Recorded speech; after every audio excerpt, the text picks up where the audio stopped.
What's your thoughts around food and wine pairing? When you work in a restaurant, you know the menu pretty well, so you kind of know if you'll buy the glass selection, you know what works and what doesn't.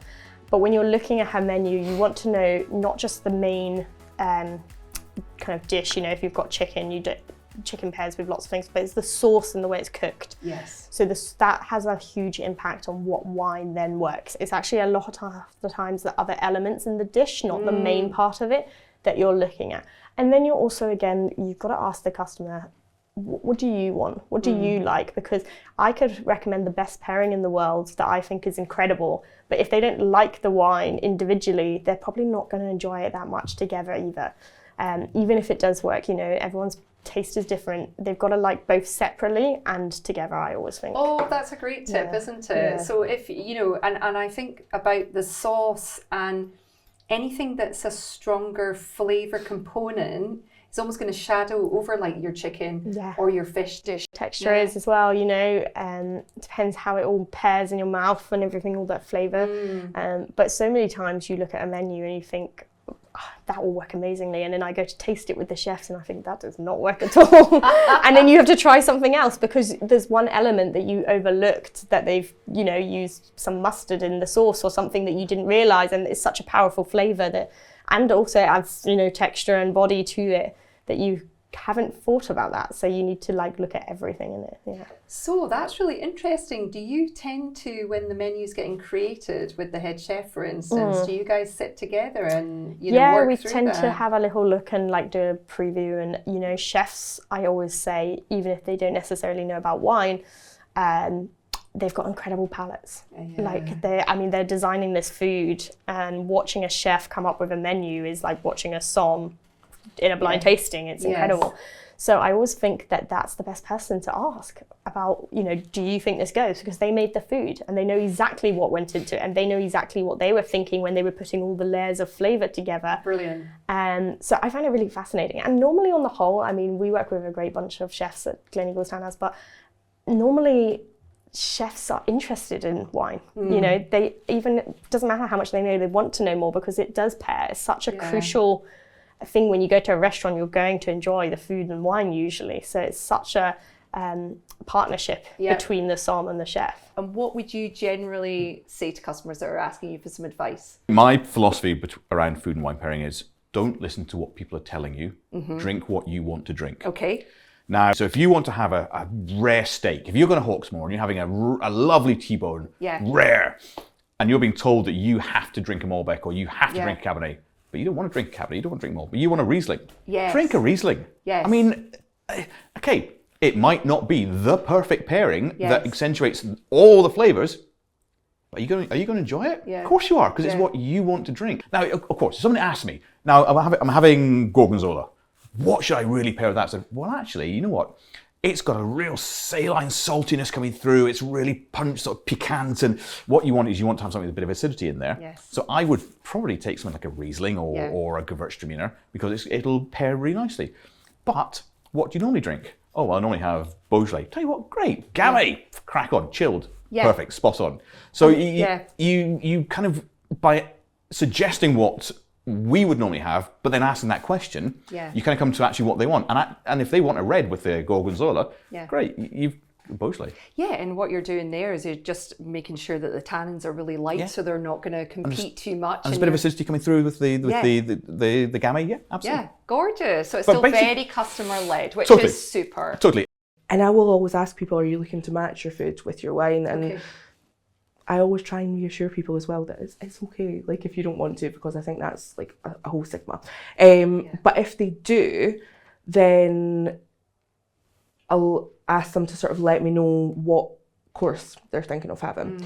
And then after that, what wines they enjoy drinking, because I don't want to give them something, if they only enjoy a certain style, or if they don't like something with super high acidity or whatnot, even if that's the best thing for the course, ultimately it's about them enjoying the wine. Yes. So even if it's a perfect pairing, I don't want to give someone something they don't enjoy. Yes. So it's trying to almost bridge that gap. So it's just being able to adjust your vocabulary, so you can have that sort of conversation. Yeah. If someone is having, a steak that's pretty big in flavour, has a big sauce with it. It's discussing wines that maybe are more big, fruity, structure, which I think usually works quite well. So. This would be pretty good. 100%. I was just thinking there is some barbecued meat and then yes, please. Yes, please. So if someone's not wanting to do paired wines, but they do want to pair a few glasses, we'll go over and chat to them and say, like, is there, sometimes it can be because they don't like some type of wine. So I can say I can do the pairing without that wine and sub in something else, or they just don't want to drink that much. Yeah. So in that case, I'll say, well, 2 glasses across the menu, and we'll sort of pair it with, instead of 1 course, it'll be paired with 3 courses. Brilliant. That's everything about wine structurally. So you think of the weight of the wine, the body, then the acid and the alcohol components. And that sounds complex, it's not. It's like things can be light-bodied and fresh. Things can be big, sort of rich and weighty. So, you know, if you want to have lobster with a butter sauce, then that's when you're thinking of something like Viognier, Condrieu, something lower acid, fat, rich, round, textural. And you've got that silkiness in the wine as well to kind of match with that kind of slightly fatty quality of the food. Absolutely. So you think about the richness of the dish, how much the sauce is a very important thing as well, completely change. So it's even more important than the protein that you might say. How would you pair salty foods? That's a good question. You don't want anything that's too young and tannic. A bit of sweetness can sort of ameliorate things. I suppose a good example for that is like fish and chips, which everyone's the best pairing is champagne. Oh, that's my favourite. Champagne, you've got that nice acid with creaminess of the mousse as well. And then sometimes, but not always, a little bit of sugar as well can help. But. And so obviously for, like, say, a cheese board, for instance, so you've got those nice salty cheeses, that can be quite nice with either a sweet wine or a white. Blue cheese, had some amazing gorgonzola dolce at Christmas time, but blue cheese, I would always look at sweet white wine. Yeah, gorgeous. Sauternes and Tokai. If you get an off-dry Chenin Blanc with just some goat's cheese, baguette, gorgeous. Absolute heaven, ultimate picnic wine. Dry whites with goat's cheese especially, crisper, fresher wines. That's probably the one time I like a Sauvignon Blanc. Is with a nice ash rind goat's cheese. It can quite often soften that white wine as well, can't it? So softens the assertive acid. Yes, absolutely. And gives that nice round mouth feel. 100%. Sometimes it can be a little bit clinical and scientific, but actually it's all about the customer experience as well. How do you approach the food and wine pairing? Because if it's a restaurant setting, then I'm finding out what it is they're planning on having, whether they're having starters, whether they're having mains, whether they're having dessert. And that way you can kind of create almost like a pairing guide. Like you can kind of pair for each course if they're planning on, you know, being a bit decadent. And kind of go with that. If there's sauces involved, what sides are involved, all of that. If they're cooking at home, I would say you need a cooking wine, first of all. You need a wine for whilst you're cooking. I am such a firm believer on a cooking wine. Like, you cannot be having the same wine that you were having whilst cooking when you eat. Absolutely not. So it must be a two wine deal.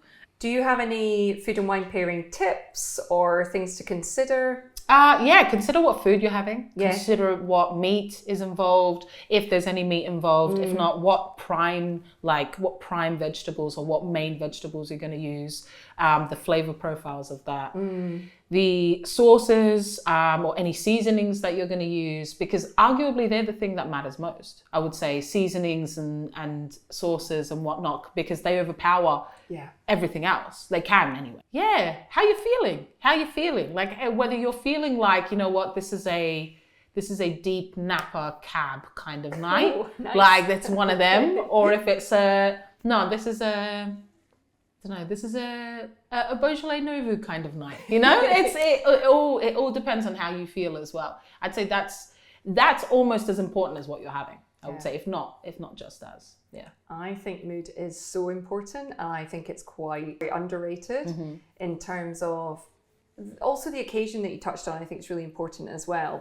And I think there's a lot of over-prescribed rules about food and wine pairing. In my experience, food and wine in general are two things that go hand in glove and go well together, and people shouldn't feel intimidated about the idea of having to pick the right wine to have for the right dish. Having said that, there's certain things I love. I love sparkling wine with fried things. Oh yes. Just fish and chips and champagne. Yeah, well, yeah. The perlage, the bubbles, the acid, that raciness with fried things. Maybe that's just because I love fried food. A good excuse to open a bottle of champagne and some fried food. You have different type of customer. The one that comes and just want a bowl of pasta and a glass of wine. And they're not necessarily interested into making a pair. Yes. And I think this is then your job as a waiter, as a sommelier, to interest the customer if they, I'm not trying to upsell, I just try to make you do an experience and put you at ease. And yeah, as I said, we live in a time where we do not eat to feed ourselves anymore. We do it to have an experience.